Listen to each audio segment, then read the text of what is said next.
رمضان المبارک کے خصوصی پروگراموں کے حوالے سے پیش ہے تقاریر کا سلسلہ روشنی کے دریچے، تحریر و آواز سہیل احمد صدیقی۔ تو آئیے ذہن کے دریچے وا کرتے ہیں۔ بسم اللہ والسلام علی رسول اللہ۔ السلام علیکم۔ علامہ اقبال کا یہ شعر زمازد عام ہے۔ ایک ہی صف میں کھڑے ہو گئے محمود و ایاز، نہ کوئی بندہ رہا اور نہ کوئی بندہ نواز۔ ملک ایاز کو سلطان محمود غزنوی سے جو نسبت تھی اس کا اندازہ صرف اہل ذوق ہی کر سکتے ہیں۔ وہ سلطان کا غلام ہونے کے باوجود اسے بیٹوں سے زیادہ پیارا تھا اور قربت کے لحاظ سے کوئی درباری امیر اس کا مقابلہ نہ کر سکتا تھا۔ جب کسی شخص، وہ بھی بادشاہ وقت کی کرم فرمائی، کسی بظاہر معمولی آدمی پر اتنی زیادہ ہو تو دوسروں کو نہ صرف جستجو ہوتی ہے اس کا سبب معلوم کرنے کی، بلکہ وہ اس شخص سے حسد بھی کرنے لگتے ہیں۔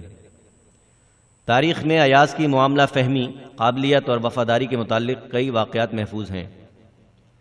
فارسی شعراء نے خاص طور پر محمود و ایاز کے حوالے سے خوب طب آزمائی کی ہے۔ شیخ سعدی رحمۃ اللہ علیہ کا نام اس ضمن میں خاصا مشہور ہے۔ ایک مرتبہ ایک نہایت قیمتی جام سلطان محمود غزنوی کے حضور پیش کیا گیا۔ سلطان کی گہری نظر نے بھانپ رکھا تھا کہ سازشی ذہن کے امراء ایاز کو نیچا دکھانے کے لیے کتنے بے قرار رہتے ہیں۔ چنانچہ سلطان نے ان کی آزمائش کے لیے حکم دیا کہ اس جام کو توڑ دو۔ درباریوں نے بہانے بنائے اور کہا کہ اتنا قیمتی نایاب جام توڑنا بالکل نامناسب ہے۔ آخر کار سلطان محمود غزنوی نے ایاز کو بلایا اور اسے بھی یہی حکم دیا۔ ایاز نے فوراً جام توڑ ڈالا۔ درباریوں نے ملک ایاز کو برا بھلا کہا تو ایسے میں سلطان نے بھی مصنوعی ناراضی ظاہر کی۔ پوچھا، تم نے یہ جام کیوں توڑا؟ جبکہ دوسرے تمام لوگوں کو ایسا کرنے میں تامل تھا۔ ایاز نے پہلے تو درباریوں کو جواب دیا کہ تم نے جام کی قدر و قیمت کا خیال کیا، میں تو بس بادشاہ کے حکم کا بندہ ہوں۔ سلطان نے سوال کیا تو ایاز نے 10 بستہ معذرت چاہی۔ سلطان بہت خوش ہوئے اور انہوں نے کہا، ایسی فرما برداری نے اسے ہمارا دلدار بنایا ہے جس پر تم لوگ حسد کرتے ہو۔ ایاز کے مقام و مرتبے کے متعلق اور بھی بہت سی روایات مشہور ہیں۔ ابھی جو واقعہ آپ نے سنا بہت مشہور ہے۔ یہاں دہرانے کا مقصد یہ ہے کہ اس کے نتائج پر غور کیا جائے۔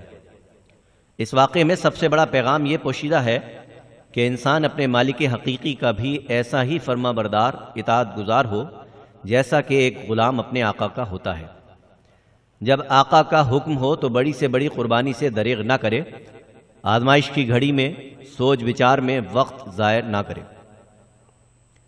سلطان محمود غزنوی کو ایاز سے دلی لگاؤ تھا اور اس کا بڑا سبب تو آپ سن چکے۔ ضمنی بات یہ ہے کہ ایاز بہت معاملہ فہم اور حاضر جواب تھا۔ معاملہ بھانپ کر فوراً جواب دیا کرتا تھا۔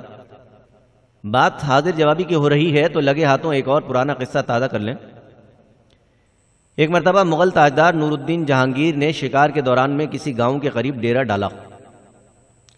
ایک خادم کو گاؤں بھیجا گیا کہ بادشاہ کے لیے انڈے خرید لاؤ۔ غالباً انڈوں کا کوئی خاص کھانا جہانگیر کو پسند تھا۔ جب انڈا بیچنے والے کو پتا چلا کہ اصل خریدار بادشاہ سلامت ہیں تو اس نے فی انڈا 5 اشرفی قیمت لگائی۔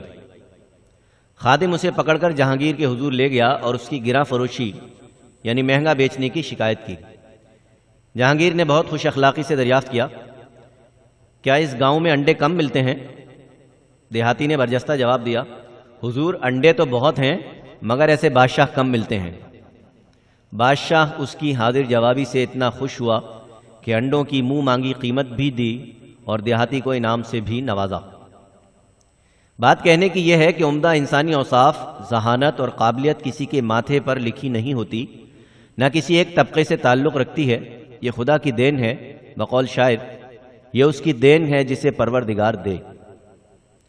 غریب اور ان پڑھ یا کم پڑھا لکھا شخص بھی اپنی کسی ایک صلاحیت کے بھرپور استعمال سے ترقی کر سکتا ہے۔ ایسا نہ ہوتا تو دنیا بھر کے امیر ترین افراد تعلیمی لحاظ سے بھی اپنے ساتھ کے دوسرے لوگوں سے بہت آگے ہوتے اور کوئی معمولی آدمی کبھی کوئی بڑا مقام حاصل نہ کر پاتا۔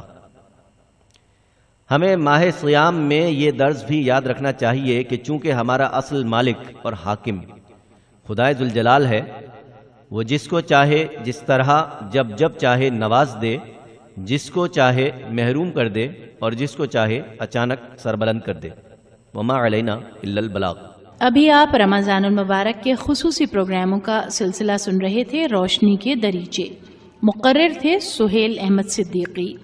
تقاریر کا یہ سلسلہ آپ روزانہ پروگرام مائی ہوم شو کے دوران میں سن سکتے ہیں۔